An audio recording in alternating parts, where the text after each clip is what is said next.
Kamu ngalamin warnet juga itu waktu itu Ya berarti itu ya? tempat aku kabur dari rumah, Mas. Oke. Karena kan selama ini kalau kita bicara soal disabilitas mental, aku ngelihat kayaknya emang kayak tadi charity base gitu approach-nya. Kayak kita tuh dipandang sebagai sosok yang kayak kasihan banget. Sedangkan ketika aku masuk ke dalam aktivisme ini, enggak loh.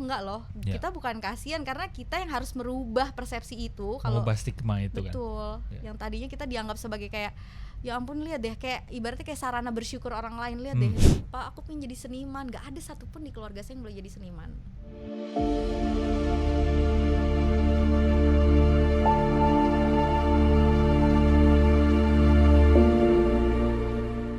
Tapi gak apa-apa kan, kita harus terbuka kan? Iya, gak apa-apa. Yuk, udah, oke, aman. Kita mulai ya. Oke, Hana Madness. Halo Mas Aji. Halo, apa kabar kamu hari ini? Alhamdulillah, kabar baik. Baik. Ngomong-ngomong, kalau aku pertama kali lihat ini ya, aku tahu kamu itu dari Instagram. Dan dari nama kan Hana Madness gitu. Kenapa pilih nama Madness? Itu sebenarnya sih karena aku kan dari SMP SMA tuh hidup di luar rumah ya Mas. Ibaratnya itu gede di tongkrongan banget. Gede di tongkrongan. Iya, chaos banget lah, era-era zaman-zaman jahiliyah. Terus ada waktu aku SMA tuh ya anak-anak lah ibaratnya, tiba-tiba karena aku suka banget dengerin band Madness dari UK, ska band. Oke. Soalnya aku juga curiga ini kelihatannya Hana suka musik-musik yang keras gitu ya maksudnya. Enggak keras juga sih, pokoknya yang mungkin lebih ke underground, skena musik underground, yang rootsnya dari situ. Terus tiba-tiba anak-anak mulai yang bilang Madness ini loh, Madness gitu-gitu. Itu band apa dulu? Band ska dari UK ska. Itu gede dan udah tua banget bandnya. Cukup sangat-sangat besar banget di sana. Bahkan di sini pun juga fanbase-nya gede banget. Jadi terus ya aku ngerasa kayaknya itu cocok banget deh buat dijadiin nama stage name ya. Like stage name kan itu ya. Terus aku pakai deh di Facebook dulu, di Live Connector. MRIC. Jauh sebelum ini ya, sebelum Instagram. Zaman di warnet terus nggak pulang-pulang, warnet, Mas. Kamu ngalamin warnet juga itu waktu itu berarti ya? Itu tempat aku kabur dari rumah, Mas. Oke. Aduh, kok baru mulai udah begini sih ngobrolannya. Nggak apa-apa. Jadi dari itu ya, dari band UK itu ya, nama Hana Madness.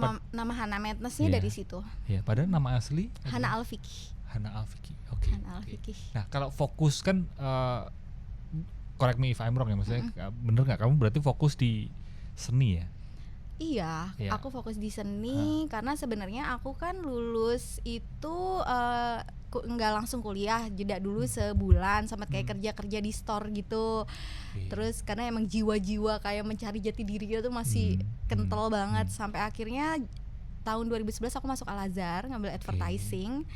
Terus aku anak advertising berarti? Iya, tapi aku nggak tahu Mas ilmu apa yang aku dapatkan karena pada saat itu aku lagi chaos banget. Jadi sampai akhirnya itu tahun 2013 aku relapse pas di kosan aku. Terus aku telepon kakak aku tengah malam, kayaknya aku udah gak kuat lagi, udah nangis histeris lah, itu udah keadaannya udah gak jelas banget. Dibawalah ke RSCM, UGD, IGD, baru dari situ aku direhab. Itu rehab pertama dan terakhirku, sampai diagnosanya keluar di situ. Karena sebelumnya tuh treatmentnya aku ya on off treatment gitu kan, jadi diagnosanya tuh kayak gak tegak. Belum pasti gitu ya. Belum pasti. Tapi fokus ke seni itu berarti mulai kapan kamu? Sebelum itukah atau setelah itu? Jauh sebelum itu malah. Fokus ke seni untuk kesenangan diri sendiri dari SMP. Aku mencoret-coret tembok kamar, meja kelas. Kayaknya itu artefak atau apa sih yang di dalam gua itu. Itu peninggalan aku nggak sih kayak gitu. Dan sampai akhirnya kan dulu ada platform sosial media kayak apa sih, Divine Art. Terus yang ada fotografer, ilustrator, digital imaging gitu-gitu stylenya. Terus kebentuklah komunitas di situ karena ada MySpace juga. Dari situ aku langsung dapet kayak spirit buat aku mau gitu, kayak jadi seniman yang besar itu gitu. Terus mulai bikin di sketchbook gitu, daripada marah-marah terus berantem terus sama orang rumah gitu kan. Akhirnya aku menemukan kenyamanan di mana ketika aku di tembok kamar aku selalu kayak bentrok terus sama mama, tuh bentroknya bener-bener sampai kayak nggak pulang-pulang, Mas. Karena fase itu tuh mama tuh lagi mendalami ilmu agama banget, sedangkan aku lagi mencari jati diri, jadi bertolak belakang banget. Dan sampai akhirnya aku memberanikan diri untuk upload itu di sosial media. Awal mulanya itu ya? Awal mulanya itu karena aku ngerasa aku gak dapet judgement apapun ketika aku bikin di sketchbook itu ya. Tapi kalau seni gambar itu berarti ada berbagai macam jurusan ya. Kalau kamu lebih ke doodle gitu, apakah benar seperti itu? Styleku mungkin doodle art ya? Doodle art. Karena aku bikin karakter kan yang tidak apa sih yang ibaratnya imajinatif. Why?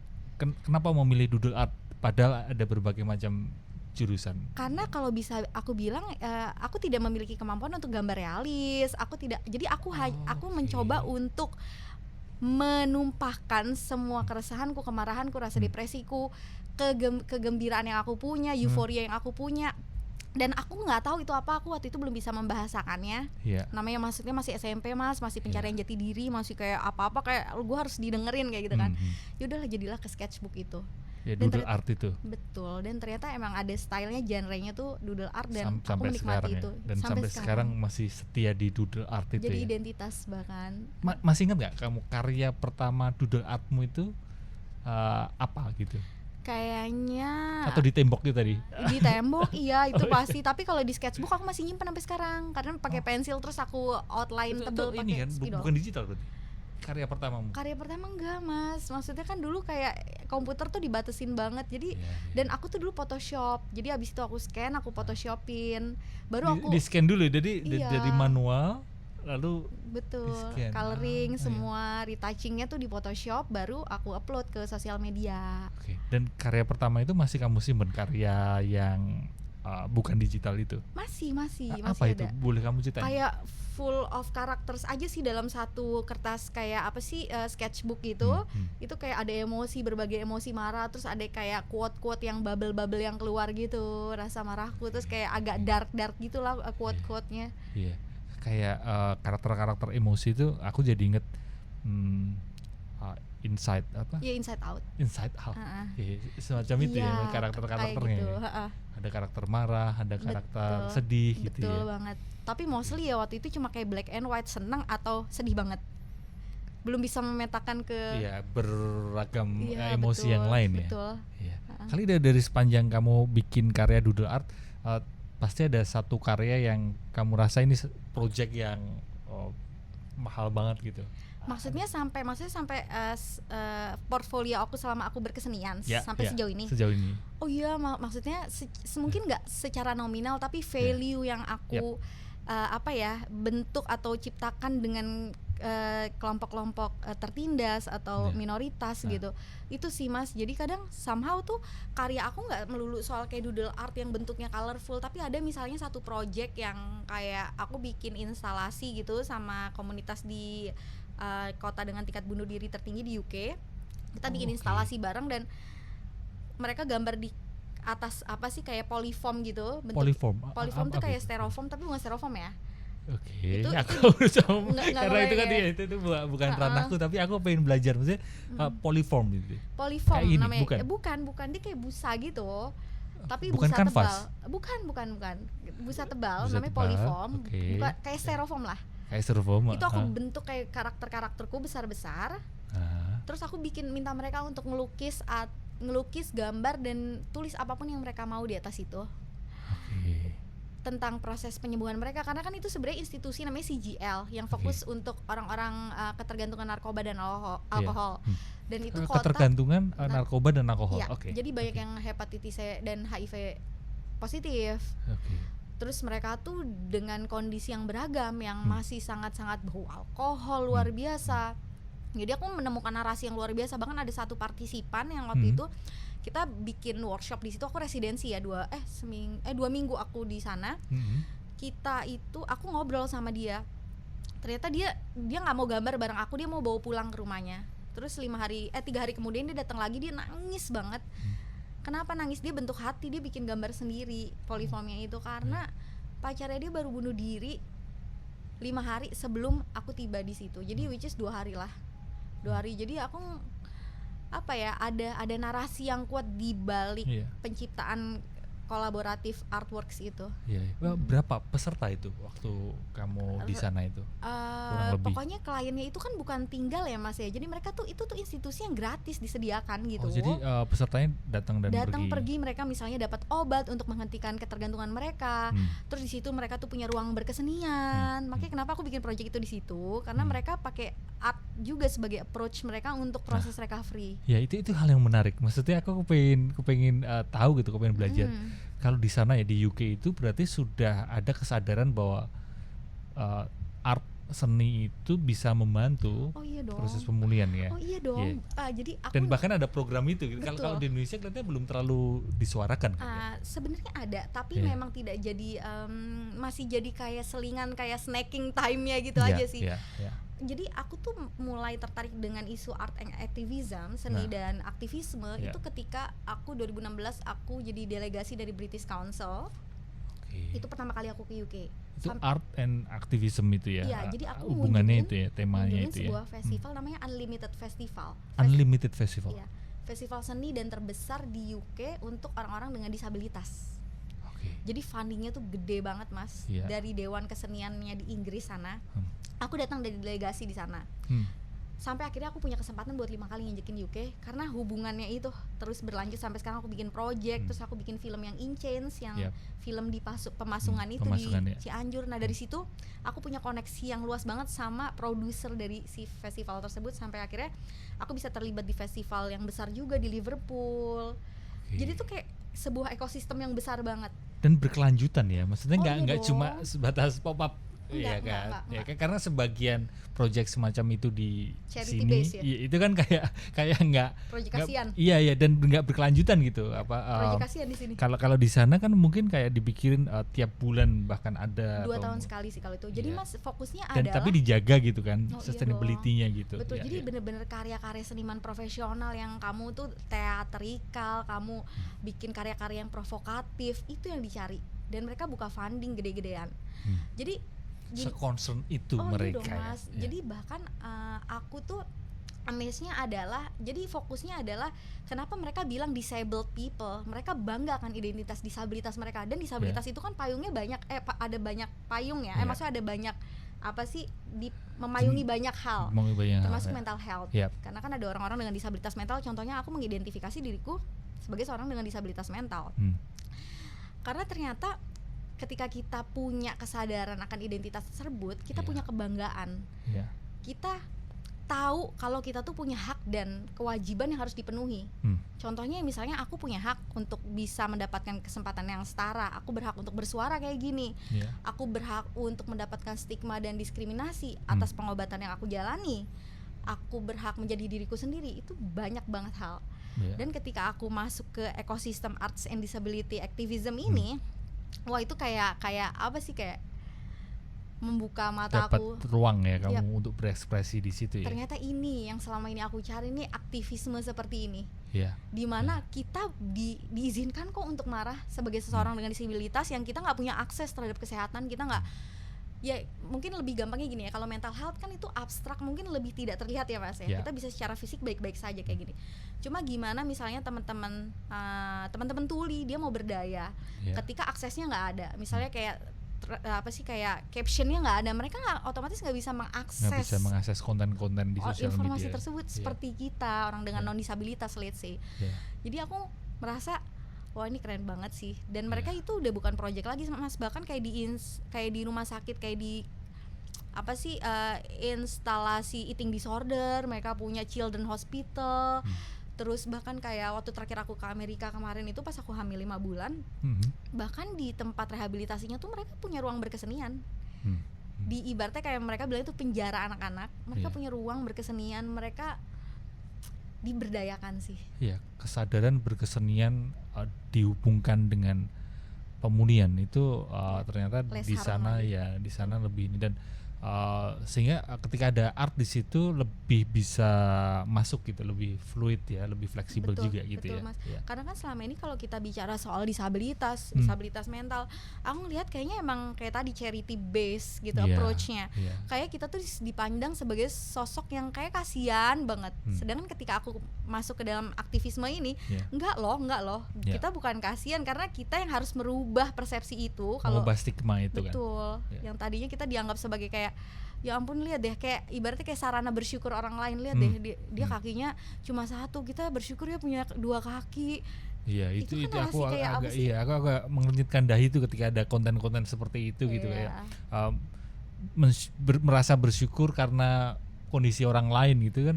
Untuk itulah kenapa aku berkesenian, salah satunya itu untuk merubah bahwa aku bangga loh dengan identitasku, bukan untuk meromantisasi tapi untuk lebih kayak menyuarakan bahwa ada suara-suara yang harus didengar ya. Mungkin aku punya privilege, aku punya power ya kayak gini ya, tapi ya ampun ketika aku bikin project film yang di Cianjur itu, Mas, yang pemasungan itu ya aku tuh selalu sedih sih kalau karena ketika aku masuk ke institusi itu aku ngerasa kayak ya ampun, ini tuh mereka tuh sama kayak gue loh, bedanya gue lebih beruntung karena gue punya rumah, keluarga gue masih ngakuin gue. Tapi kalau gue chaotic sama kok kita. Kalau mungkin aku nggak di bawah supervisi psikolog atau psikiaterku, aku akan nggak tahu deh, Mas, kayak layangan putus kali. Karena aku mengalami itu kan. Tapi di tengah berbagai pencapaianmu, gitu ya. Ya, kalau aku sih masih sangat terinspirasi gitu dengan berbagai hal yang kamu lakukan, apalagi seni, apalagi gambar. Sebagai orang yang ketika gambar hanya mentok di sawah ya kan waktu kecil dulu gitu juga sih ya, aku cari temen ini aku ya saya kan gitu ya. Kalau anak kecil kan ada burung ya kan, terus gunung ya, sawah gitu. Jadi kalau aku ngeliat gambarmu, wow kok bisa ya anak kayak gini ya gitu. Tapi di tengah pencapaianmu itu, seperti mungkin tadi sempat sekilas kamu sampaikan, bagaimana tanggapan orang tuamu di awal dulu? Ketika SMP mungkin kamu lebih suka seni gitu. Aku tuh jadi itu banyak komik-komik di karyaku loh, Mas. Kayak ibaratnya bapakku tuh dulu ini jadi komik artwork. Aku upload itu di sosial media aku juga. Kayak, Pak, aku pengen jadi seniman. Gak ada satupun di keluarga saya yang boleh jadi seniman. Ya terlepas dari mereka memang sangat agamis, tapi aku memahami bahwa ya kamu mau makan apa di Indonesia jadi seniman. Ya rata-rata gitu kan. Betul bahkan sekali. Waktu aku kecil juga ketika aku kepengen jadi gitaris gitu, musisi, anak band gitu, tetap aja emang nanti keluargamu dikasih makan sama senar. gitar. Iya. Seret dong makan senar. Ya kayak gitu, Mas. Ditambah maksudnya kamu anak perempuan, terus kayak ibaratnya kalau di Indonesia kan kita mobilitasnya terbatas banget ya, jadi anak perempuan, dan aku punya 2 adik, hidup di keluarga yang sangat cukup konservatif, dan itu maksudnya sebuah akhirnya kita ya agree to disagree, sampai akhirnya nggak ada kata lain selain menunjukkan ke mereka. Aku tuh sebenarnya menikah dengan orang yang jadi caregiverku dari tahun 2012. Kita menikah di 2015 dan akhirnya kita dikaruniai anak tahun kemarin 2023. Jadi pernikahan ini membantuku, Mas. Membantuku. Mungkin kalau aku tidak bertemu dengan partner yang tepat, mungkin aku akan semakin kayak layangan putus. Tapi ketika aku bertemu dengan partner yang tepat, dia yang ngontrol obatku. Bahkan dulu sebelum kami menikah, mamaku tuh sampai namanya Mas Adi kebetulan. Mas Adi titip ini ya, ibaratnya mamaku tuh kan sangat, ya ampun gak mungkin bisa ngelepas anak perempuannya ya, tapi sampai ada di fase yang aku udah gak dicariin lagi, udah yang terserah Mbak Alfi deh maunya apa. Karena udah, Mas gini deh, aku bingung deh kalau menceritakan tentang keluarga. Aku tuh adalah anak yang kalau kamu jadi orang tua, kamu gak pingin anak kamu kayak gitu. Karena aku akuin, ya ampun kalau sekarang ya aku jadi orang tua, ya ampun dulu tuh aku bener-bener deh beyond banget, Mas. Ya nggak pulang, ya narkoba, ya ya pornografi, yang maksudnya pornografi itu maksudnya terpapar oleh hal-hal kayak gitu dari aku TK gitu. Maksudnya wow, karena aku hidup di wilayah yang Bronx dari aku kecil, Mas, di Cakung Cilincing. Bapakku kontraktor alat-alat berat.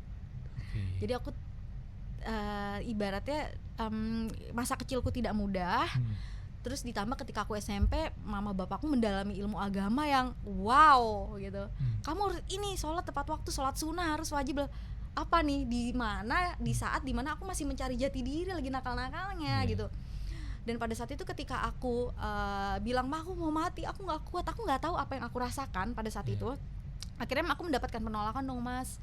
Kamu nih kurang ibadah, kamu ini judgement seperti betul. Itu ya. Sampai akhirnya ya diruqyah lah segala macamnya. Oh, sempat diruqyah? Iya, sempat diruqyah di Bekasi. Terus bahkan pas aku bikin komik juga nih. Jadi aku ketemu nih sama ustadznya, udah almarhum beliau ternyata.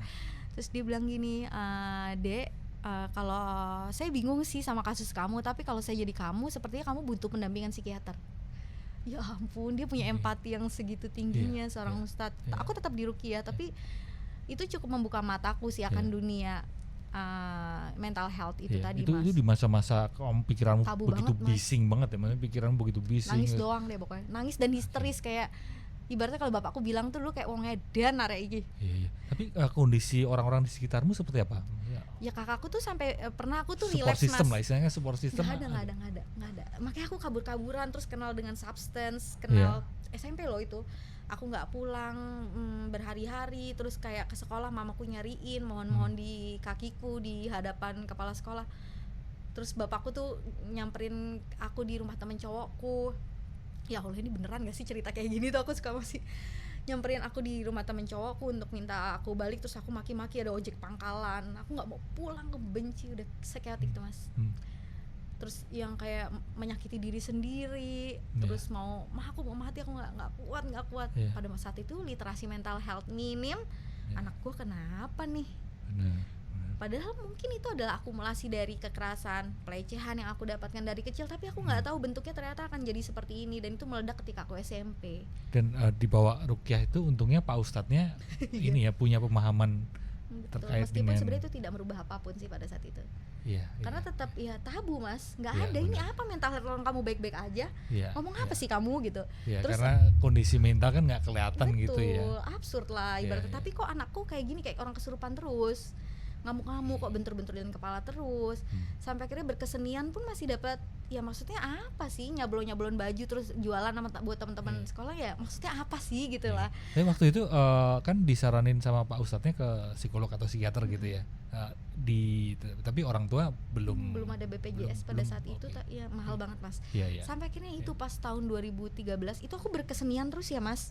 Aku berkesenian terus ya, hidup di warnet terus nggak pulang-pulang. Tapi orang tua sudah mulai ini percaya ke kamu untuk menekuni seni? Belum ya. Puncaknya adalah tahun 2012. Aku diundang Kick Andy pertama kali. Aku diundang Kick Andy itu 2 kali. Setelah aku balik dari UK yang kemarin tahun 2018, setelah aku bikin Project Intense, aku diundang Kick Andy. Nah, yang pertama kali 2012. Nah, 2012 itulah bahkan pas aku tuh temanya tuh mereka bilang aku gila. Itu 5 narasumber, aku satu-satunya narasumber, umurku 19 tahun, Mas. Itu aku lagi, ya ampun, itu aku kondisiku lagi agak parah. Bahkan 2013 ya kan setahun berselang aku rehab. Jadi sebenarnya aku ketika aku jadi narasumber itu ya aku bukan di posisi yang aku sudah berdaya akan diriku sendiri, belum gitu. Sampai saat itu, sampai disitulah akhirnya aku banyak dapat media exposure tuh dari media. Wah, apa nih ada seorang perempuan yang mengakui kalau dia punya gangguan jiwa, kita nyebutnya pada saat itu, terus dia menjadikan seni untuk sebagai sarana untuk menjaga kewarasannya. Mungkin pada saat itu di media Indonesia itu masih hal yang kayak baru ya.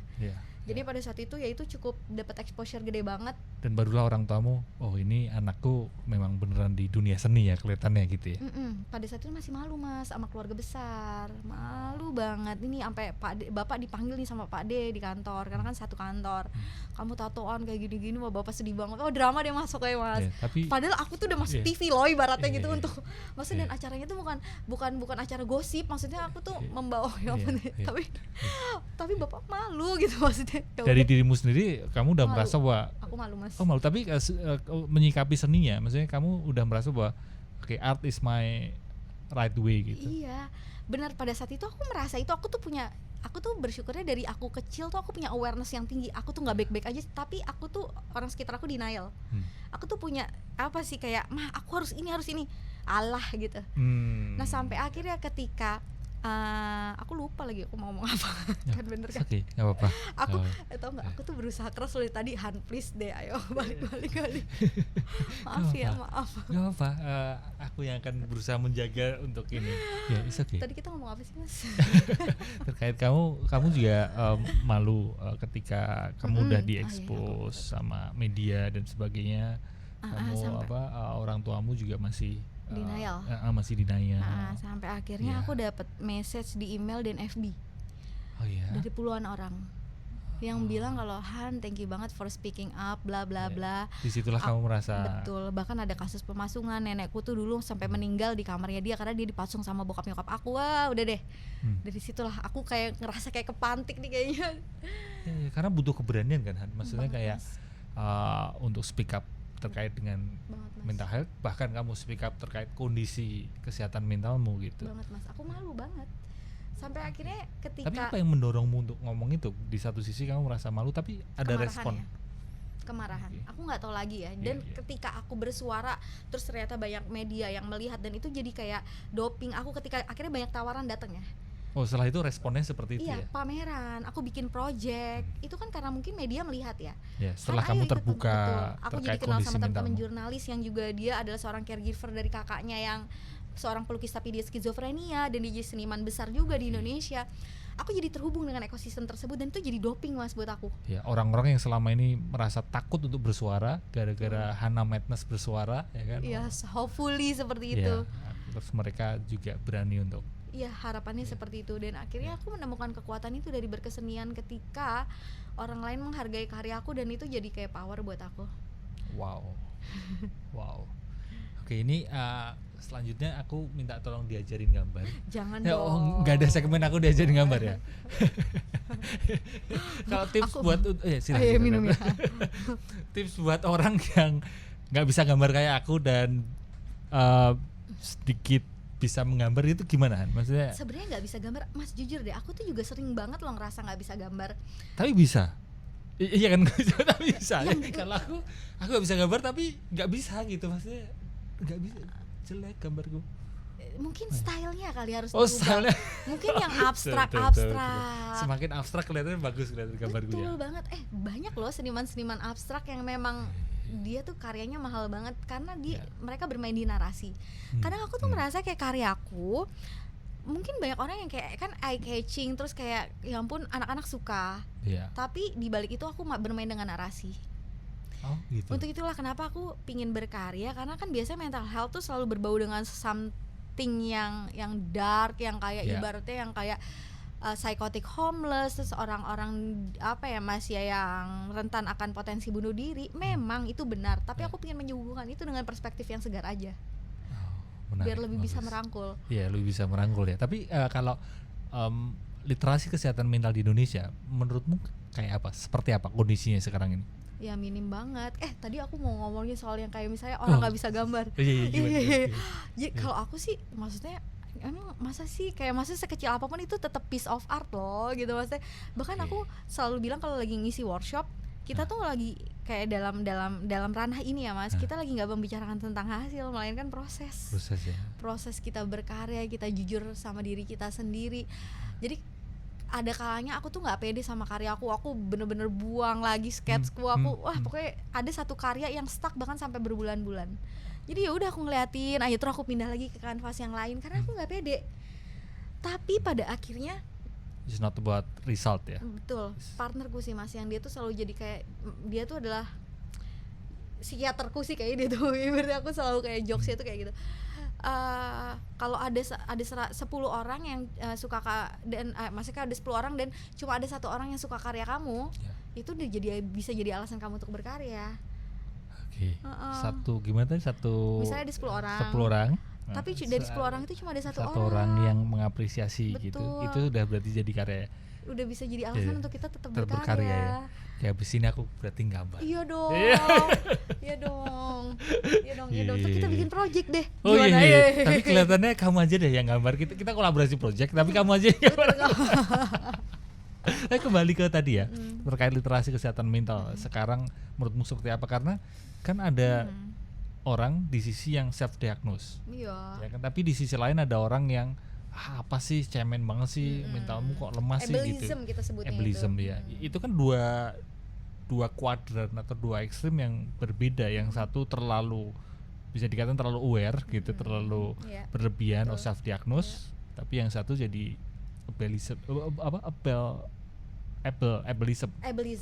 Ya. Okay. Waduh, ini dunia sosial media ya, TikTok. Mas jujur aku ini lagi vakum sosial media loh. Postingan terakhir itu tuh berapa bulan yang lalu. Iya, aku lihat IG-mu kelihatan udah lama banget gak posting gitu ya. Betul.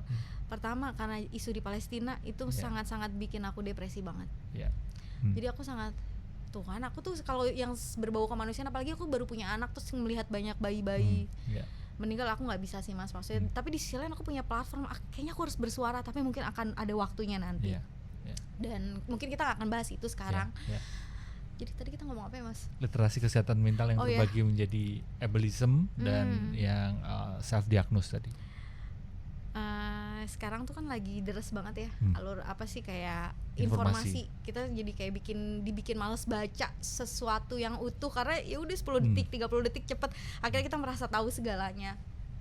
Aku ngerasa memang fase-fase seperti itu akan selalu ada sih Mas. Bahkan di negara maju ketika festival disabilitas pertama dibentuk atau diciptakan, itu juga pasti akan ada narasi-narasi dari yang setuju atau gitu, lu ngapain mengkotak-kotakan seni, ada disabilitas seni atau enggak. Ternyata ya kita agree to disagree. Tapi balik tadi, ketika kita butuh pertolongan, kita udah kayak menunjukkan gejala dari penarikan diri, dari penarikan diri atau apa ya, dari sosial juga, ya ada baiknya itu kita reach out. Karena ketika kita tidak mendapatkan, itu kan haknya diri kita ya Mas ya, untuk mendapatkan pertolongan dari profesional.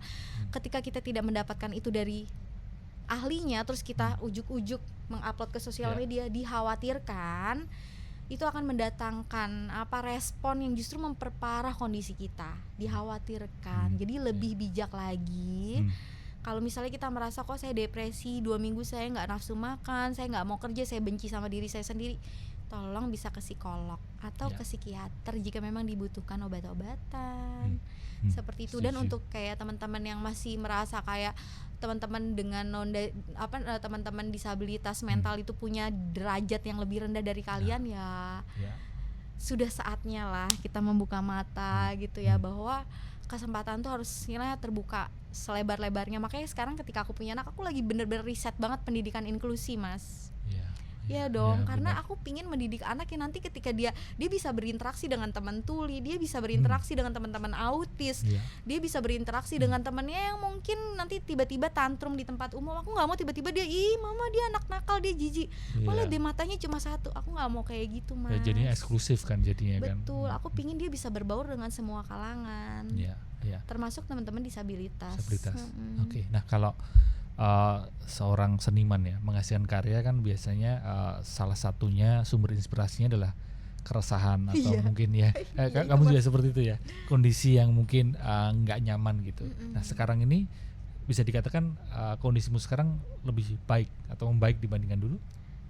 Sebenarnya kalau fasenya sama Mas, cuma sekarang kalau dulu tuh nggak ada tempat, jadi kayak layangan putus, mencolok sana mencolok sini, banyak pihak yang akhirnya memanfaatkan kerentananku untuk kepuasan mereka yang sangat disayangkan. Kalau sekarang aku udah punya tempat, ada partnerku, terus tiba-tiba ada anakku yang jadi obatku.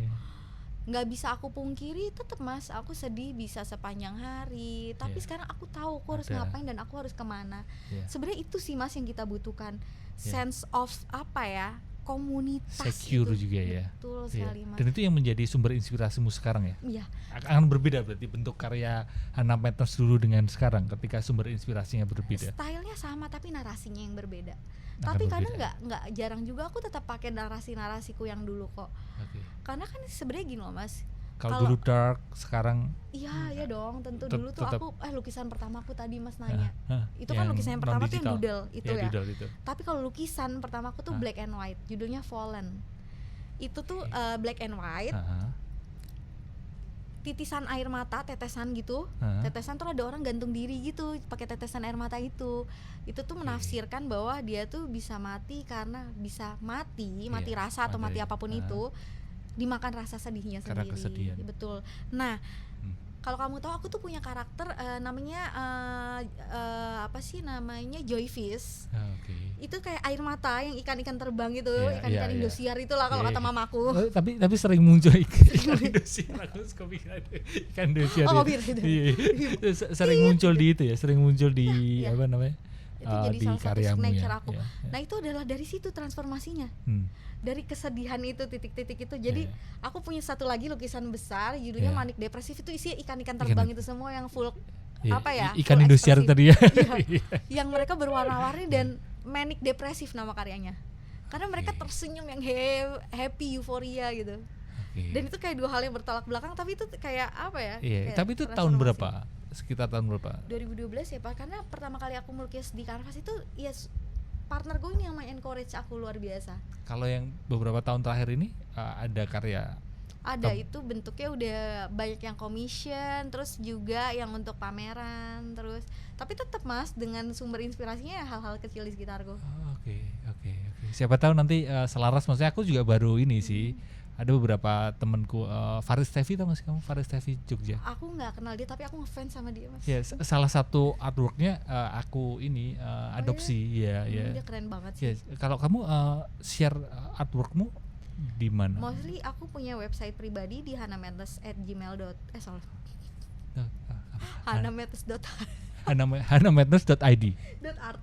.art. Ya, hanametes.art sama di Instagram. Di website itu teman-teman bisa ngelihat artworkmu yang bisa diadopsi, maksudnya bisa dibeli gitu. Oh enggak, aku nggak jual karya originalku di situ. Aku biasa jualnya via dalam bentuk merchandise. Oh gitu. Tapi biasanya itu hanya bukan update artwork gitu ya, kayak Faris Tevi kan dia bikin. Oh tidak, aku biasa jual di di galeri-galeri atau misalnya di art festival. Tapi biasanya kalau untuk di website atau di Instagram itu aku untuk aktivismeku, ibaratnya project-project apa yang lagi aku kerjain. Karena kan biasanya kayak dunia internasional Mas, kolaborasi internasionalku, mereka butuh website, mereka nggak main Instagram mostly. Iya biasanya rata-rata bukannya gitu website. Ya. Bukannya website ya. Oke, kembali ke literasi kesehatan mental tadi. Kamu tahu nggak, belum lama ini kan ada kejadian, jadi ada orang yang berkeinginan mengakhiri hidupnya, tapi dia telepon radio. Oh ya? Iya. Di sini? Ya di Indonesia. Jadi itu rame di Twitter gitu. Dengan kondisi seperti itu, maksudnya banyak orang di Twitter itu terus menanyakan terkait dengan hotline pencegahan bunuh diri gitu. Iya. Kenapa kok orang justru malah telepon radio, dan bersyukurnya dua penyiar radio itu cukup bisa menghandle situasi dan bisa terselamatkan penelponnya itu gitu. Wow. Iya. Nah, kalau menurutmu gimana, maksudnya apa yang kita harus lakukan, kita masyarakat Indonesia ini, supaya literasi kesehatan mental atau support system itu bisa terbangun menjadi lebih baik gitu? Dengan pengalamanmu, kamu kan sempat ke UK gitu. Ya sebenarnya kita nggak bisa pungkiri ini tanggung jawab pemerintah loh, karena kesehatan mentalnya sama kayak kesehatan fisik. Aku bersyukurnya Mas, improvement yang sudah diciptakan adalah adanya BPJS yang cukup membantu teman-teman yang harus terapi obat. Yang dulunya tuh kayak 1,3 juta dalam 1 minggu, itu kan nggak mungkin ya. Aku dulu waktu itu sampai seperti itu, makanya on off treatmentku Mas. Dan sekarang tuh bisa tercover termasuk biaya konseling dan lain sebagainya, termasuk biaya untuk rehabilitasi. Aku jujur itu aku sangat merasa kayak ini sebuah kemajuan di Indonesia. Tapi banyak hal yang harus diimprove banget. Ya salah satunya tadi suicide hotline itu Mas. Ya kan, karena gimana ya Mas, kalau kita bicara soal mental health, sebenarnya literasi, seminar-seminar kayak gini nih, kayak podcast kayak gini, betul, itu harus bisa diakses oleh semua masyarakat di penjuru Indonesia, di pelosok Indonesia, gitu. Karena ya kalau kita bicara soal di pelosok Indonesia, mental health apa gitu kan, ujung-ujungnya pemasungan lagi, angkanya masih sangat tinggi di sini. Jadi yang aku harapkan adalah kita bisa bekerja sama sih Mas, ya entah people with lived experience, aku, seniman, dengan pemerintah, dengan organisasi, NGO, kita semua bekerja sama sesuai dengan kapasitas kita masing-masing. Aku di kesenian, aku bekerja sama loh dengan misalnya ada pemerintah bikin funding, aku apply funding untuk memberikan perspektif baru akan mental health, level up kita punya literasi di sini. Karena kalau kita punya gangguan, kita depresi, kita tuh susah loh untuk kayak nelpon psikiater kita atau psikolog kita yang bakal bisa ada sama kita 24 jam tuh siapa? Ya keluarga kita. Otomatis siapa yang harus punya pemahaman yang mereka. Kalau misalnya betul, mah aku mau mati, aku mau bunuh diri. Ya udah sono telepon psikiatermu. Iya, kalau kita nggak waiting list ya kan. Terus siapa lagi tetangga kita, kanan kiri kita. Ya kan, gimana caranya nih Mas? Aku tuh bermimpi kayak misalnya memimpikan. Kita kan kayak misalnya kita kayak mau melahirkan gitu ya. Kita mau melahirkan, oh tetangga kita pasti akan itu tolong. Tapi misalnya kita kolaps atau apa gitu akan kesehatan mental kita. Kan kita nggak tahu what to do-nya, how to react properly gitu. Kita nggak tahu Mas. Itu yang harus literasi, itu yang harus kita sosialisasikan. Ini dua hal ini. Yang pertama adalah ketika pengalamanmu ke UK dan beberapa kali bahkan cukup sering ke sana, apa satu hal yang kamu rasa ini mestinya di Indonesia dilakuin deh gitu, secara umum ya, mungkin secara masyarakat itu. Dan yang kedua adalah pesanmu ke generasi muda. Mas yang pertama dulu. Oh yang pertama dulu. Oke, itu dulu. Yang pertama aku lupa. Yang pertama adalah pengalamanmu ke UK. Ya kan? Ke UK, waktu itu di Jerman juga dapat yang luar biasa ya. Pokoknya dari luar itulah ya. Iya dari luar ke Eropa gitu kan. Apa satu hal yang kamu rasa ini mestinya di Indonesia diterapkan dah gitu? Ya di sana juga banyak yang harus diimprove ya. Tapi kalau menurut aku orang-orang di sana tuh punya 4 prinsip ketika mereka bekerja sama dengan kelompok rentan. Iya ini perlu ya. Pertama, asking, listening, implementing, evaluating. Tanya apa yang mereka butuhkan, dengarkan. Masukan mereka, karena mereka orang dengan pengalaman hidup, mereka yang tahu apa yang mereka butuhkan. Betul. Aku pernah yang dengar paling tahu mereka betul, ya. People living with the condition are the expert. Aku percaya itu Mas. And nothing about us without us. Jadi kalau lo mau bikin project yang inklusi, ya libatkan kita, mau bikin project film ya libatkan teman-teman netra biar mereka bisa mengakses bioskop seperti apa, teman-teman tuli semuanya, teman-teman pengguna kursi roda.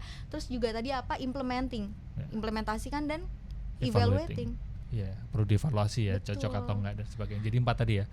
Asking, listening, implementing, evaluating. Dan ya art based approach sih. Kalau di sini aku berharap kayak dulu aku tuh menginisiasi festival bebas batas Mas tahun 2018 sama Kemendikbud dan British Council. Aku jadi salah satu inisiatornya. Jadi terinspirasi dari keberangkatan kami Unlimited Festival itu. Kita bareng sama-sama bikin di Galeri Nasional. Itu festival besar banget, tapi sayangnya aku tidak tahu apa kabarnya. Jadi aku berharap cuma sekali aja tahun 2008 sebenarnya itu. 2018. Sebenarnya ada lagi, cuma mungkin tidak sebesar dulu ya. Aku tidak terlalu engage lagi dengan progresnya. Aku berharap mungkin akan ada lagi festival di Jogja, kita punya loh. Terus aku berharap itu akan ada lagi banyak gerakan yang menyuarakan. Perlu berkelanjutan itu kan, nggak cuma sekali. Lebih baik small but frequent ya. True, ya, konsisten gitu ya. Jadi ya itu pendekatnya seni itu penting banget Mas. Iya. Oke, jadi 4 hal tadi sama art based project ya. Tapi kalau direct kalau kamu boleh ngasih saran gitu atau pesan ke generasi muda terkait dengan kesehatan mental, yang mungkin mereka juga ngalamin apa yang kamu alamin, ada ketakutan untuk menyuarakan kondisi mentalnya, apa pesannya? Pesanku kalau misalnya memang support sistemnya tidak kondusif kayak misalnya banyak yang ngalamin juga seperti itu ya. Aku rasa peran komunitas di sini sangat besar banget Mas. Peran komunitas. Betul. Oh iya dong Mas, komunitas tuh benar-benar aku merasa dokternya kita itu kan yang tadi aku bilang, orang-orang di sekitar kita yang paling dekat, dan itu komunitas bagian dari kita. Gimana kita bisa menciptakan sense of togetherness, solidaritas, lalu juga empowerment, tempat yang aman di mana kita diizinkan untuk mengalami, memproses rasa marah kita, rasa sedih kita, merayakan keberadaan kita. Komunitas di mana kita diterima sebagai pribadi yang vulnerable, yang rentan, di mana kita nggak dituntut untuk menjadi selalu kuat, tapi nggak apa-apa, kita manusia, kita bisa nangis. Komunitas atau masyarakat yang seperti itu yang sebenarnya kita butuhkan. Dan sekarang kan kita punya banyak banget online support group ya. Iya, benar. Kita punya banyak banget. Aku rasa itu juga bisa jadi source of our knowledge ya. Pemahaman kita harus kayak gimana ketika misalnya orang lain punya pengalaman yang serupa mungkin. Kita harus kemana, terus minta referensi profesional. Dan yang terakhir adalah filter sih Mas, filter di diri kita dengan siapa kita bergaul, dengan konten apa yang kita lihat. Wah, itu sangat mempengaruhi kesehatan mental kita. Terima kasih Hana. Thank you for being here.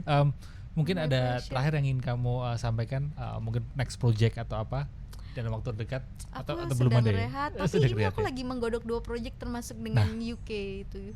Tapi bukan di Indonesia.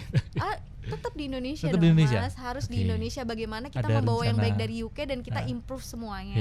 Ada rencana kapan hopefully bisa tahun ini. Dan ini lagi ada rencana pameran juga. Tahun ini juga.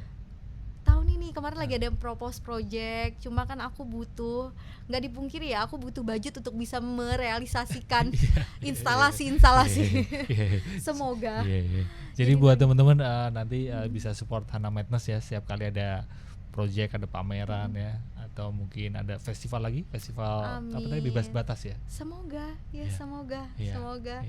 Mungkin aku tidak akan terlibat di dalam, tapi jadi supporter di luar, apapun itu yang penting bisa membuat ekosistem ini semakin kuat, aku on board. Karena mungkin banyak teman juga yang merasa, kalau kamu tadi kan ngomongin tentang peran komunitas ya, tapi banyak teman yang merasa aku itu nggak punya teman gitu. Tapi seperti yang kamu katakan tadi, kita ini perlu mengajak diri untuk terlibat dalam komunitas. Terus jangan takut untuk ke online support group. Ya. Betul. Ya misalnya kadang online support group aku nggak bisa pungkiri itu juga bisa men-trigger kita.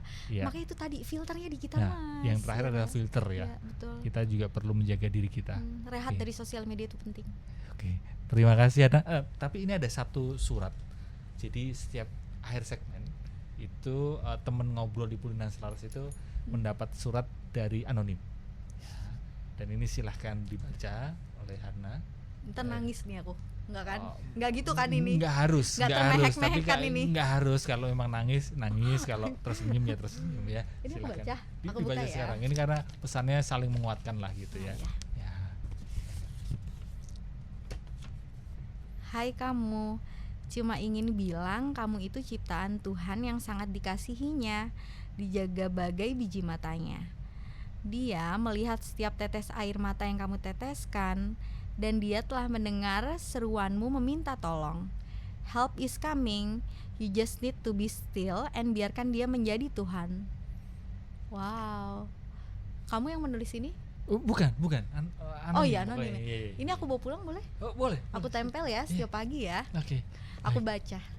Terima kasih. Thank you for being here, Hana. My pleasure. Terima kasih juga buat teman-teman yang udah nonton dari awal sampai akhir. Semoga obrolan saya sama Hana Madness bisa membantumu menyehatkan mental dan memulihkan batin ya. Semoga kita semua bisa menerima kenyataan seapa adanya. Selamat hidup sadar.